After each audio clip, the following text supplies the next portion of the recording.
So thanks again to everyone that's just joined for our Engaging Seasonal Workers with Impactful Comms webinar today.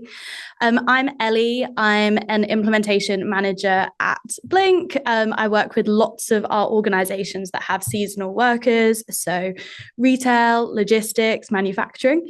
And we've been joined by Lisa. So Lisa, would you like to introduce yourself?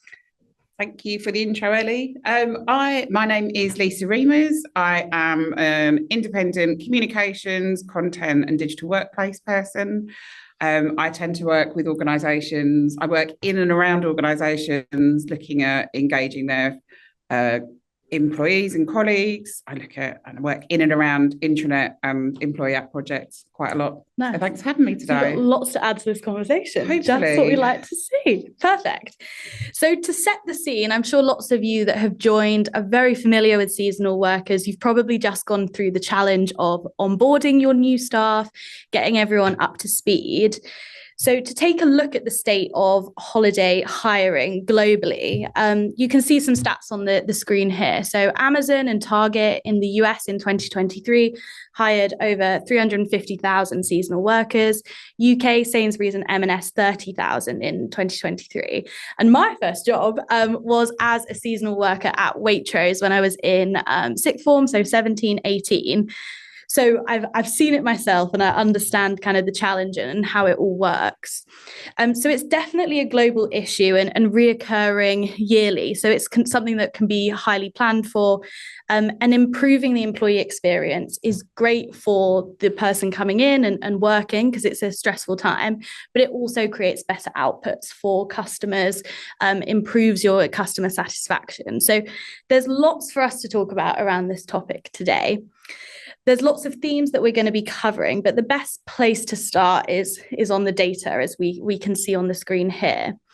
So our data more broadly shows that seasonal workers are much less engaged than year-long workers, and Blink data supports this. We have lots of organisations that come up with some really exciting campaigns around December, feed posts, which is communications, internal comms on Blink, drastically increases in December, but we always see less engagement from seasonal workers, reduced sign-up rates within that group. So what do you think the real reason is behind there being less kind of engagement and within this group? So I think the first obvious point that I'm sure lots of people listening will be thinking about is it's a very busy time of year for many people. Oh, yeah. And sometimes it's just knowing where to start. Mm-hmm. If somebody is a seasonal worker and they've been brought in, there's a massive number of people starting on the same day.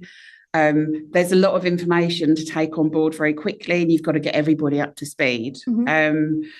It might be that, some organisations do really good onboarding, whether that's through their digital channels or through actually speaking to people and doing face-to-face training and giving people buddies. But when you've got this many people starting at once, it's quite a logistical task to manage. Mm-hmm. And I think also thinking about, so apart from people having time, there's also, depends on the reasons why people have come for this job as well. Sure, yeah. So, I've done seasonal work myself, more in hospitality than retail. Yeah. And I think, you get lots of people coming in that are enthusiastic, excited to be there and want to do as good a job as they can. You've also got other people that are there because they really need this work. They're not there to engage. There's extra bills over the Christmas period. Exactly. Whether that's Christmas itself or like heating, etc., all of that. Exactly. Yeah. So these are people coming in and they've got so little time. They're already frazzled. Customers are frazzled. Mm-hmm. It's just trying to get through and get everything done as quickly as possible. Absolutely. And particularly when you've got older workers coming in who just wouldn't have ever considered having an app or any kind of digital channels for this. Mm-hmm. The concept of some kind of employee app can be quite a difficult sell. Yeah, completely. I remember when I first, this is aging me a bit, but when I first signed up to Facebook, I still needed someone who was already using it to explain why I needed it. Yeah. Because I just didn't understand it conceptually and I didn't trust it. And maybe my first instinct on that was right. But It's all come clear now.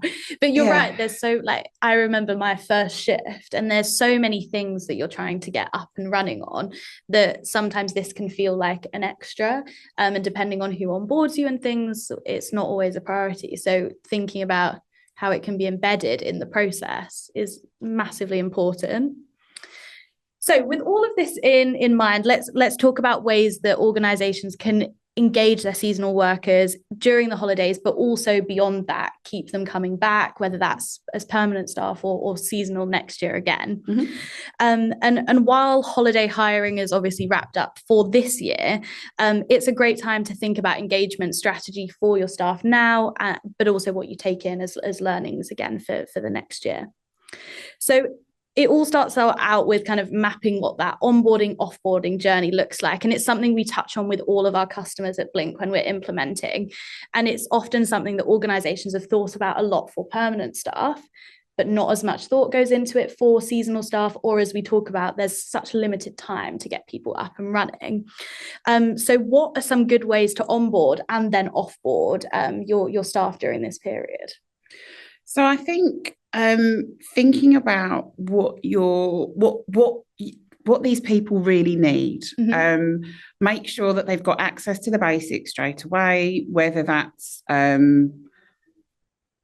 ahead of I guess once somebody is on site, they might not have very much time to get up to speed. Yeah. So it's thinking about what they need to know in advance and actually providing them that information, mm-hmm. knowing about the organisation, knowing about the values, knowing what basics from, maybe it is about where the toilets are. Are they allowed to go on a toilet break? It's simple stuff, but it's really important. Exactly. And actually helping people understand what those rules are and sharing with them in advance, mm-hmm. and giving them somewhere to reference it that isn't just a binder in an office behind a locked door. Yeah, that they can never get hold of. And a lot of that pre-boarding is really important, as you say, because we're working with an organisation at the minute who is looking at how they can digitize that, because it's always been stuff that goes out in the post and it's something like that.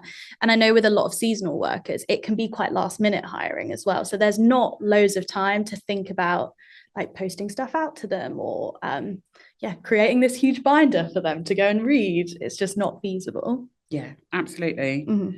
And I think the other thing to bear in mind is if you are looking at the digital tools, not everyone's got a corporate device. Yeah. And if they have got one, they might not be allowed it when they're out on the shop floor or in the factory floor. Yeah. So thinking about giving people time and access to that information outside of their shift is really important. Yeah. But also knowing that unless they really need to know it, they're not likely to go and sit and browse. Yeah.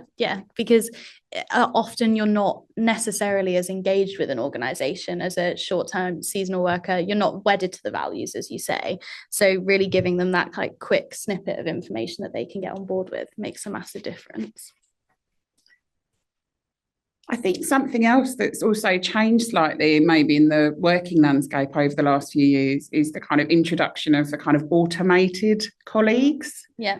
When you go into a lot of supermarkets now, there are lots of self-service checkouts and self-service processes that mean these new season employees also need to know how they work. So true. So making sure, that it's more of an operational thing rather than necessarily what the internal corporate communications team could help with. Mm-hmm. But I think understanding that and helping provide signposting and guidance to what's expected of people on those tools, I think is also a useful thing. And known pain points, because I just think like we all use digital scanners or whatever, and there's certain ones not that all of us. Some of us are here for no social interaction in the supermarkets. Yeah. But we all know that the weighing part of those machines is not so great. And so just all the staff knowing like the quick wins of how do I fix that? How do I improve these things? Just makes your life so much easier. Because I remember there's nothing worse than a shopper that's stressed because the shop's so busy and then coming to you and you actually don't know how to answer their question because you've not been onboarded properly or you're just not clear on the quick ways of doing things. Just makes everyone's life much more stressful. Yeah. Exactly. Yeah. And I think one of the things outside of the digital tools for that, we thinking about those buddies and actually being able to give people whether they start off being they might be permanent members of staff. There probably are permanent members of staff that know how things are done around here. Yeah. But giving people recognition for that. both formally and informally. Having a formal role as a buddy, giving people additional guidance and training and recognition, both ideally in their pay, but that's also not in our control. Yeah. You know, being able to recognise people, I think, is really important. Definitely. And the quality of your buddy can determine the quality of the rest of your experience from day one. Completely. Yeah, completely. I mean, one thing that is really difficult is recognition for short-term workers, though. So I think about what a lot of organizations we work with, they do colleague of the month, or they do like quarterly awards where people get to go on trips or win big prizes. But obviously, if you're only at an organization for 1-2 months, something like that, coming up with or being nominated for Employee of the Month is probably never going to happen. So how do you really engage these people, make them feel valued and appreciated for the important work they're doing for an organization during the most busy time of the year? Well, what I have seen some organisations doing with this is where you've got that kind of peer-to-peer recognition, so kudos type programs. Sure. You know, at an individual interaction level, that can be a nice way of recognising people. And then where you've got then leaderboards of people that have had the most recognition by their peers, that could be on a daily or a weekly basis. It doesn't have to wait for Employee of the Month. Yeah.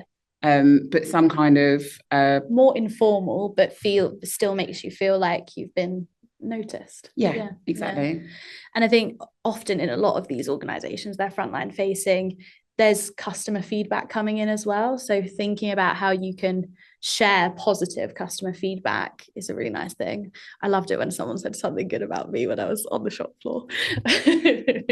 Yeah, absolutely. And I think being able to share that and those interactions, and you know, sometimes it can feel a bit forced because you can also ask customers to give feedback. Yeah. And, you know, if you've gone to a restaurant, it's like, please fill in this survey and say something nice about me. Yeah. But I think having that as an opportunity there is also nice to be able to celebrate what we're doing well. Completely. And making it easy for your customers to share that information because it's busy. They're not going to go out of their way. But if there's an easy way for them to do it, makes it easier. Yeah. I've seen there's some questions coming in on the chat. So the first one is around what metrics are most useful in evaluating the success of seasonal hiring initiatives. Lisa, what are your thoughts on that? Oh, what a good question. Evaluating the success of seasonal hiring initiatives. So did you get the right people in? It's, you know, thinking about the kind of feedback that you've had from customers and thinking about asking managers how it's been. There's lots of qualitative stuff that you can do here to be able to judge things. Yeah. It's hard though, isn't it? Yeah. You're measuring the success of hiring. Did you get enough staff? Did you get the right staff? These are all things that I'm sure HR folk are really caring about. Unfilled shifts that you were still having to find people to fill. Yeah. But I also guess there's things around retention. So like if you've got roles that are actually going to become permanent roles, do you have people that you actually think can go on and do that? Yeah. Or people that you feel like have some level of commitment to the company, so they might want to come back next Christmas or next school holiday period or something. Yeah, I think they're all really useful. Anything else you can think of? I like that. There is something in there about it's not quite it's hopefully not an exit interview because it's maybe like a goodbye for now. Yeah, completely. But thinking about bringing those people. Do you have an alumni network of people that you want to that people that they join? Maybe that's also a measurement of how successful it's been for the individual rather than necessarily how it's been for the company. Yeah, there's an organization I'm working with at the moment that do something similar where they add people. It's more for people that have come in for work experience, but I think it would work well for seasonal staff, adding them to a way of kind of showing new roles that come up in the organization to allow them to apply for permanent jobs when they maybe finish college, university. And I think, as you say, that isn't success for the company as such, but it feels like success for the individual, which is equally as important because they'll go away and speak positively about the experience probably. Yeah. And I think that's actually, it's answered some of the question about what the best practices about converting seasonal hires into those long-term employees. and ensuring that they do return. I think all of what we were just said there kind of covered that, I think so, definitely. And just making sure that people know about what they could go on to do. I feel like when I did my seasonal job, it never really ended. No one really formally ever said, like, you're off your temporary contract and on to this permanent one. It just kind of continued rolling. So definitely open communication and being clear about how things are progressing, what the options are. But yeah, I think we've touched on a lot of the best practices. Another key thing that makes all the difference to every job, but I think seasonal jobs in particular, is people managers and how they support their individuals and lead brand new employees through the process of onboarding. So what can they really do to make a difference to seasonal workers? So I think this is the time of year that permanent managers have the most stress, probably. I agree. And at the same time, as you say, managers are so important in this process. When you're thinking about internal communications initiatives, in the past organisations I've worked with, you might have very good senior manager buy-in. You might even have like more area manager buy-in, but when it comes down to team supervisors and those kind of there's a lot of blockers. They don't trust anything from head office. They don't want anything to distract their team from what they think is their core objective, which is to deliver the operations. And they're often so target driven that anything going awry can have a massive impact on their targets for their team. Exactly. And I think being mindful of that and the kind of pushback or the concerns that someone might have, being able to preempt it, having some FAQs or some, actually being able to go out to these folks and talk to them about their concerns, and making sure that you're not trying to implement a new initiative just at the point where it's just not going to be feasibly possible. Absolutely. Or also helping them understand how their digital tools can help. I remember working with one organisation who we had an internal social networking app, and the team supervisors were really nervous. They were like, my team don't have time to go and fart about on social media. They're too busy. But where there is that peer-to-peer sharing of information, where people can then share things that if something's working particularly well or if it's going wrong, if one depot needs some equipment and another depot's got it, it opens up those communication lines in ways that can help those organisations save money and help save time and be more efficient at times. So definitely. And I think it's trying to unpick some of that pushback and working through it, I think, is really helpful. I totally agree. One of the questions in the chat that's just come in is, what is the best way to improve communications with factory workers who cannot utilise digital communications on site? This is something we kind of touched on before this when we were talking about retail workers not being allowed phones on the shop floor, and making sure that you still get the messaging out to them. I know a big thing I was saying that I've seen at organizations is so many places still have big notice boards where they put things up, but obviously once the notice board is full, no one knows what to look at, so it's just overwhelming. So when digital communications isn't an option, what other kind of best practices would you suggest to engage staff? So I think one of those things is going back to those managers. It's giving them the toolbox talks, giving them the information they need in a way that they're able to deliver it succinctly. It might be that they can't access this information while they are on site, but when they do go home to access their payslip via the app, there's information that's useful there. Absolutely. So those things that people need to have access to, in a previous life, our payslips were still all paper-based, and we'd put in a flyer in the envelope. You can do a digital flyer in your digital envelope. There's ways to actually help pass on that messaging through the channels that people are definitely using whilst they're not on shift. Absolutely. And a lot of our organizations that work in manufacturing have like kiosk devices available in the break rooms and things like that. So if you can share messaging there, or they have like digital signage up, that sort of thing. But sometimes it is just about, especially when life is so busy, taking it back to the basics and making sure that your staff actually see their manager face to face from time to time, and they're getting the key messaging face to face, where also the manager can explain that there's other channels that they can get this outside of their working hours and might be of use to them. Yeah, and you just reminded me though, an organisation I was working with a few years ago, they were looking at putting sort of tablet type devices out in their depots for that exactly that reason, and ended up they did a test of it, but even the rate not at seasonal times, so many of their staff were agency workers. They didn't really have a lot of trust. And basically the site manager said anything that isn't bolted down will be stolen. So thinking about the devices and how realistic and feasible it is to have those and making sure that you've got the appropriate security measures in place if you're going to provide it. Yeah, no, absolutely. Is also, they went through quite a lengthy process to get to that point. And maybe if there'd been a little bit more user research done at the beginning, it might have helped. Less wasted time. Yeah. Fair enough. Yeah.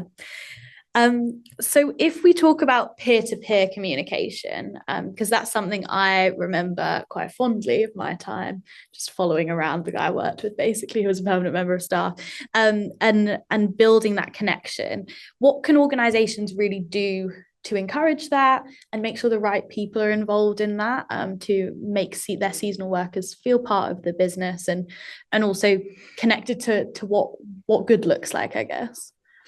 I think picking those buddies is important. A lot of the time, well, it depends on the organisation, but there's almost two types here. There's the ones that get formally assigned, this is going to be your role, and they don't want it. And it's one of those things that people were given that role and everybody else stepped backwards when there was a volunteer thing asked.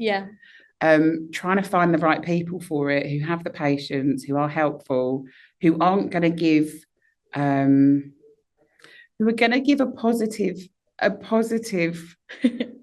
feedback and positive way of talking about the organisation. And not cut corners.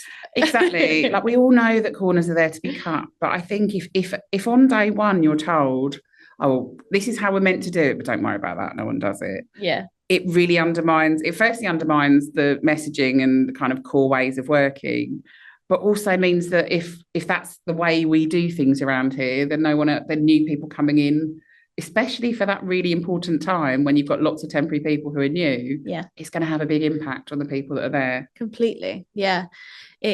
It makes such a difference having the right people as like the face of the organisation to new staff, whether they're temporary or permanent.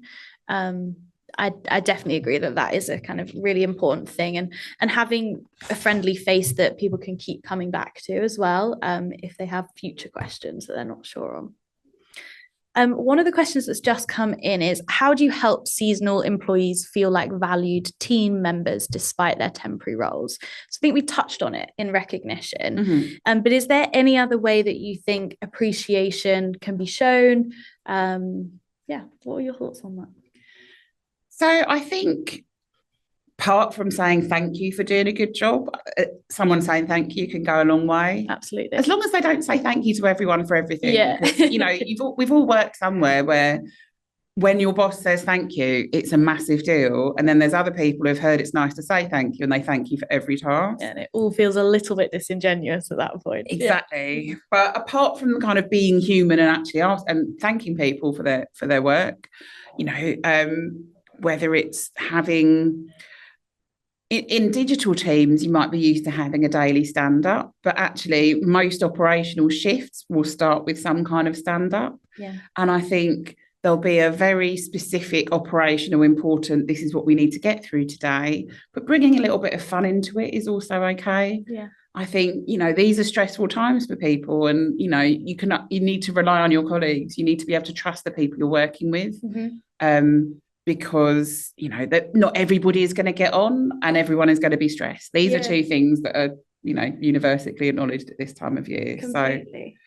So and getting to know a person as an individual rather than them feeling like a number of the seasonal workforce, I think makes a big difference. Making them feel like you treat them exactly the same as you treat the person that's been here for 5 years, so there doesn't feel like they're just pushed aside as temporary kind of staff, makes a massive difference to how you feel about a company. But also thinking about, as we said before, like if they're interested in progression or staying on at the company, talking about that with them, what the options look like, so that it shows that you kind of care about their development, not just they're a number, tick off the list kind of thing. Yeah, sure. And I think we already talked a little bit about that kind of peer-to-peer recognition and the sort of digital leaderboard type things. Absolutely. Particularly folks in sales are very driven by sales targets because that is part of their objectives. So it's the job. Making those leaderboards visible and helping people, I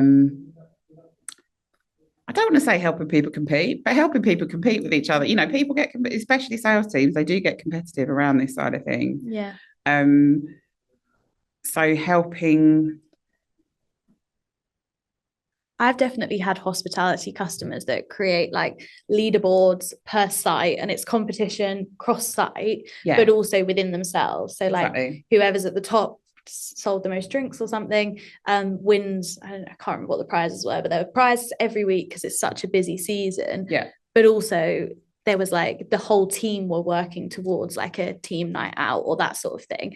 So then you're treated the exact same as if you're a permanent member of staff or a seasonal member of staff. You're all in it to win it kind of thing. You all see the same reward. So I think that's such an important piece, that you're not kind of pushed aside or looked over. Yeah, absolutely. And having that in that shorter time frame, so it isn't employee of the year, but it is that employee of the week. Exactly. Or, you know, I think that's really important. Yeah, definitely. Cool. Feedback is such an important piece of any employee experience. We all get a survey, quite some too often, some not often enough. But obviously, if you're only around for a few months, you're not going to hit the kind of standard surveying cycle or anything. So what are some good ways of gauging feedback from temporary staff and getting feedback on what could be improved in the process during the shorter time frame? So I think whether people are temporary or permanent, being able to do things like pulse surveys and actually trying to get a temperature check of how people are today is helpful. Absolutely. And that could even be something that I know that I've seen work in some organisations is without the pulse survey, but just, you know, making it fun at this time of year maybe, but it's like tag yourself, which of these, how are you feeling today? Yeah. I think there's something about being able to model that. It's okay to tell people to be honest and being able to show how people are feeling today, whether you can actually factor it into one of your team briefings, you know, and actually model it yourself so that everyone else that's in your team also feels safe to be able to actually be honest. Something else that, you know, feedback goes both ways. So being able to actually give feedback back to the organisation. So if there's a menu change that's not working, if there's something that's on the tills that's not right, if there's something that, if there's, you know, some of the point of sale materials that are being provided are really terrible, being able to actually feed that back from the front line back to head office can be really valuable to improve the service either immediately or for future planning as well. Definitely. I think especially in like, you know, higher target teams like in hospitality, or if you're working in a factory or logistics center, like so much of how easy you find your job and how pain-free it is, I won't say easy is the right word, pain-free is probably better, is about like removing the challenges of a process. So feeling like there's an actual way that you can feed back of like, as you say, this isn't working, or if we got rid of that step, life would be so much easier, would make such a difference. Within Blink, we definitely encourage our customers to do pulse surveys as much as possible. But then also, similarly to as I mentioned before, like especially during stressful periods of time, having direct check-ins with people and trying to just be human and say like, how are you finding this? What could be better? Makes a massive difference. Definitely. I think there's also something about surveys where they can be overused, because what are you going to do with the data at the end? Completely. Are you going to change the way things are working? Yeah. I think if you're going to use these tools, take it a step back. If you have time during the process, or at least afterwards as part of your evaluation, how actually were things and what do we need to do differently next year? It's looking at that as a retrospective as well as a current thing. Yeah. And that makes a massive difference to how as an employee you feel about a survey as well. If you feel like change actually comes from surveys, then you might be more incentivized to fill them out, because if you're completely disengaged, you would not want if you were sent a survey link, you still wouldn't fill it out. Yeah. So they kind of go hand in hand, don't they? Like you need to be somewhat engaged to complete any sort of feedback survey. Yeah, it's a tricky one. And I think there's something that comes up a lot in conversations with a couple of folks I know about that idea of a net promoter score. Okay. What we were talking about earlier about would you recommend working here to somebody else? People get really hung up on that as a score, and especially when we're talking about software more than actually if we're talking about working somewhere, you can measure the net promoter score. It feels like it's one of those questions that we're asked about in too many parts of our life now, and it gets overused. And my favourite thing is when it's used on things like would you recommend PowerPoint to somebody else? Like we don't talk about PowerPoint outside of my very specific niche bunch of nerds who love PowerPoint. Yeah, no, completely. And like, would I recommend it? Well, there's not many alternatives, so exactly.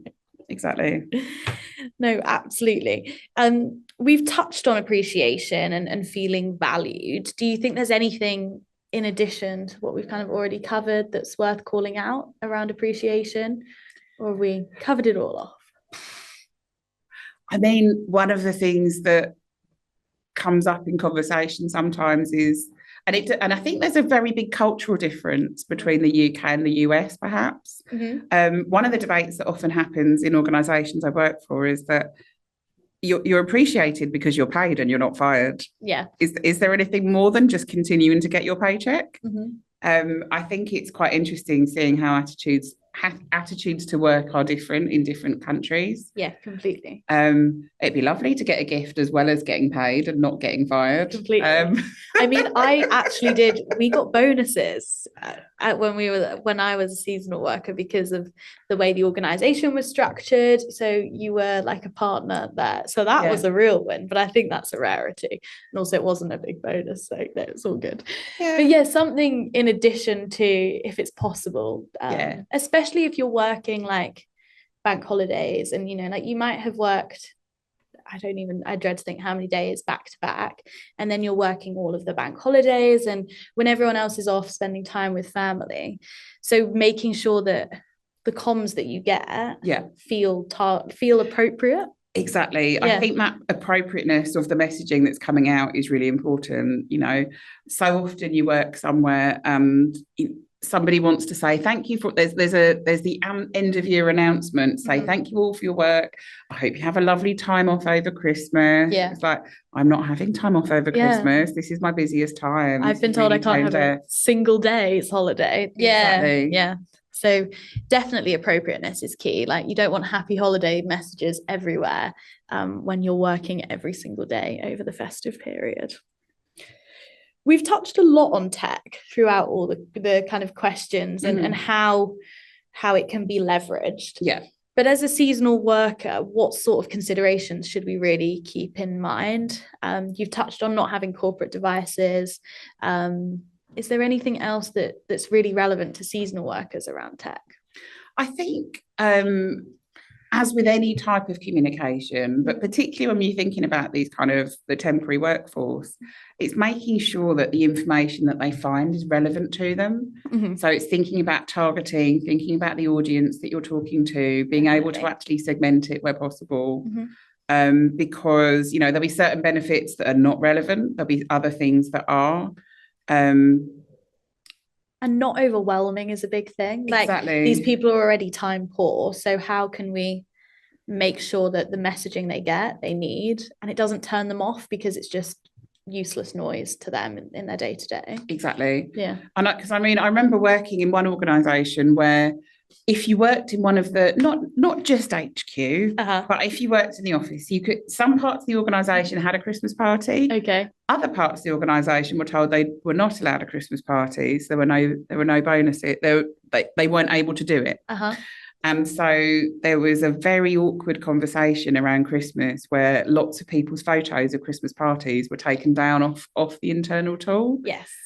because it felt very much of an us versus them. And it wasn't even frontline versus head office. It was different parts of head office versus but the it rest is a of little it. bit tone deaf, isn't it, as to what's going on more broadly. Exactly. And it comes back to that audience targeting as well. It's not just the central stuff that's been pushed out. Yeah. But encouraging people to only communicate to the audience that needs it. You know, we don't need to reply all on this. We don't need to blast it on the core corporate channels, but to the people that were involved with it. Absolutely share it. Yeah. I feel like, I feel like how I use social media, I feel like the way I use social media now has changed a bit. Like, I mean, I'm very heavily online, as some of you might have seen. But I feel like a lot of my personal way of using tools is, I've gone from broadcast down to targeting. I've got groups. I've got so many groups with particular audiences. And it's not one message that's shared to everybody. It's thinking about what is relevant to just that audience and only giving them that. What will actually add value to their day or completely. And I think from a tech perspective, it's really important to embed it from day one where possible. So if you have a tool and that is the tool you want to use for your communications to be effective during this crazy busy period, let's get it in their hands on their first day, or almost be the first point of their onboarding, and having all of their like training and key messaging as part of that from day one. Obviously, there'll be nuances where there needs to be alternatives for people that don't have smartphones or access to a PC at home or anything like that, but making sure that it's just part of the process for them so that they know that's the place to go to for everything that they need. Yeah. And I think one of the things that we often get hung up on is kind of measuring metrics, looking at digital, looking at the statistics, looking at people's use on digital apps. Yeah. Ultimately, there's always going to be people that just don't use them. You know, any organisation has this, whether they're temporary or not, and not everybody is going to use these tools. There might be somebody else that actually uses it and passes on the message. So knowing that that's how people work in different organisations, it's finding those people who are the people that the spreaders of information. They probably aren't actually the line manager because they're too busy, but there'll be somebody that's read everything and they'll share it. Absolutely. So knowing that it's making the information shareable, so people also feel like they're getting the information they need. At Blink we always call them Blink champions, because they're the ones that have kind of got their finger in every pie. They kind of know everyone and they'll spread the information. So as you say, it's good to get them under your wing and get them communicating almost on your behalf, because they'll spread what's important and hopefully push sign-ups of your digital tools or get people in the know of what's needed. So recognizing we're in the midst of the holiday surge at the moment, what are some practical ways that organizations can kind of put into practice what we've discussed, lift up their frontline employees and really engage them during this time of year? I think what I would say is don't bombard them. Try and take a breath. It's one of those times of year where everything seems important because it's at the end of the year, and somebody at the beginning of the year said, this year we must make sure that all of this has been done.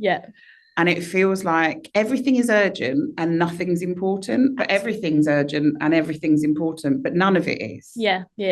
I think it's just chaos. Exactly. I think don't beat yourself up at this point. If you're also stressed and harassed and trying to work out what to do next, think about what can really add value for your users, and, you know, don't over communicate where possible. Try and keep it simple, almost like just think about the relevant audience, think about what they want to know, but also check in, make them feel like part of the team and like you actually care about them as an individual, really. And I think that's somewhere, when I think back to my seasonal working type things, like in hospitality, certain things I feel like I was quite well connected to kind of a head office approach. But actually the things that really mattered and made the most difference to my engagement were the people I was working with on the day. They were the interactions I'd had with customers. It was how the people in the kitchen spoke to each other. It was lovely that we all got to sit down and have a Christmas dinner at the end of it, you know, on actual Christmas Day. That is a win. And those kind of things are sort of outside of the control, but they can be celebrated and encouraged. And, Absolutely. People can, if it's something that is available to everybody, celebrate what is being done on the front line. Completely. Lift up those, get those stories, get those photos, encourage contributions. Here's a roundup of what the festive season was like. Thank you to everyone that took part. Absolutely. Sharing the stories is so important, and feeling like you're part of something bigger. Yeah. But also, and it's funny how people identify, like, especially in a big complex organization, thinking about how an individual, they might just be an employee of one store, they might just work in one factory, do they feel that they're part of the bigger brand, or do they feel like they're part of their specific team? Mm-hmm.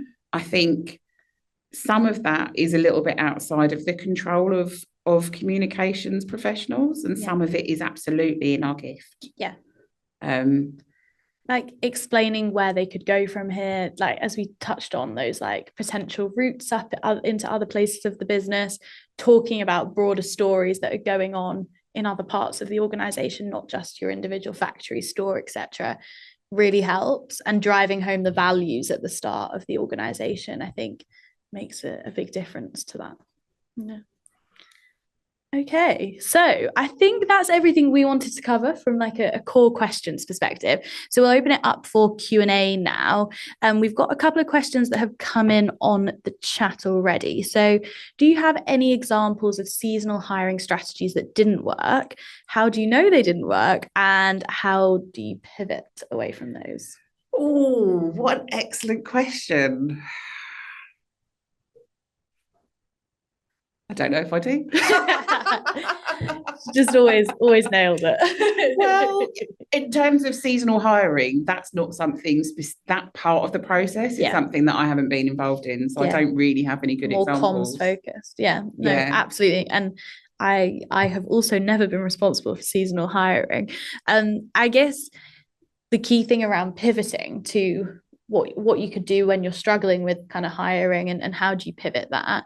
I think comms can be kind of central to that. So if you're under hiring and you don't have, and you're suddenly panicking, we don't have enough bodies to cover all these shifts, putting out a comms campaign of trying to get referrals in, it could be a good option there. Yeah. And actually that's a really good point. I think that referral and people and coming in via people is it's so powerful, particularly from a frontline point of view. Definitely. Because that personal network of people means that they're also more likely to work better together. And also they've probably spoken positively about the organisation. Otherwise, they wouldn't suggest to a friend or family member to come and join. So it should be that you feel a little bit more wedded to the organisation before you start, hopefully. But yeah, sorry, no examples of seasonal hiring strategies that didn't work specifically. Hopefully the pivoting was useful though. What are the biggest lessons you've learned from past seasonal hiring engagement, and how have they shaped your current approaches? Any best practice, please share. Interesting. Is there anything you can think of from a seasonal comms approach that just hasn't landed? You really think back and you think, why did we think that was a good idea? I think, well, I've certainly seen, there was an end of year video for one organisation where it was badly produced and it was the CEO did a video with the comms director that I was working with, and it was filmed in a basement office, not in beautiful surroundings like this. No on-air sign in the background. And we saw the video and it looked like he was about to hold up a newspaper and he was being held there against his will, and it looked like it was a hostage situation. Thankfully, it never actually got published. That's a good But we did go through as far as the process to build, and we had to feed back to the CEO that there was a technical issue and it could not be published. Yes. But looking at the quality of it, when you're thinking, if you're doing any kind of video communications with staff, the quality of the video doesn't have to be brilliant. it can be but even phones are really good for this now. Exactly. Getting your lighting right, but more importantly, getting your audio right is so important so that people can hear you. The visual quality is much less important than making sure that both it can be heard and that you've got transcripts available. So if people are using, accessible. So that people can see it if they can't hear it. They might be on a device with no speakers. It might be that they can't hear. It might be that it's turned down because they're on a train. Yeah. Making sure that any comms that you send out are accessible by people, regardless of the device they're using or their own accessibility needs. Absolutely. And keeping it short and snappy. Like, I remember seeing videos where it's literally like 10 minutes long, and you think, I'm not going to sit there and watch that. Someone temporary during the busiest time of the year is definitely not going to go and watch that. So keeping it engaging, snappy, like maybe the top 3 points that you want to cover. You could do a series of these sorts of things. They don't all have to come out in one video in one go necessarily. Yeah. Just thinking, is there anything we didn't cover in that? Yeah. How have they shaped your current approaches? Yeah, I think we have touched on that. Is there any other questions that have come in? No? Okay. Anything else you want to add, Lisa? I think what I would say to people that are listening to this is that you're already doing the right thing by looking at how other people are doing stuff. Yeah. A lot of communication is it's a universal skill that not everybody has, if that makes sense. Certain things will work better in certain environments than others. But talking to your peers, finding out what works in other organisations is a really good thing, particularly when we're talking about internal communications. It helps everybody if we learn from each other. Yeah. Share best practice, exactly. Like things that have really landed, share them with people in your network that work in other industries, other businesses. It makes such a difference. There's no point everyone doing something for the first time themselves when templates exist. Exactly. You don't have to reinvent the wheel every time. Completely. And you also don't have to have too many wheels on the go at the moment. Yeah. Focusing back on the core things that your users need, I think is something that will help improve your communications and hopefully their engagement. Yeah. That is great. Well, Lisa, thank you so much for joining us today and sharing your insights. If anyone has any questions for us after this, please feel free to share them directly with us. We're on LinkedIn, and I'm sure you can find emails in other places. Just a little bit of Blink promo before we wrap up. We've got 2 exciting events coming up in the new year. So our Future of Internal Comms 2025 and Beyond webinar is on January 30th, and then How to Make Internal Comms Go Viral with Gen Z is February 27th. So you can head to our website to get the sign up links if you're interested in either of those. But last but not least, thanks for joining us, and I wish you a nice festive period and have a good rest of your day. Thank you. Bye. Bye.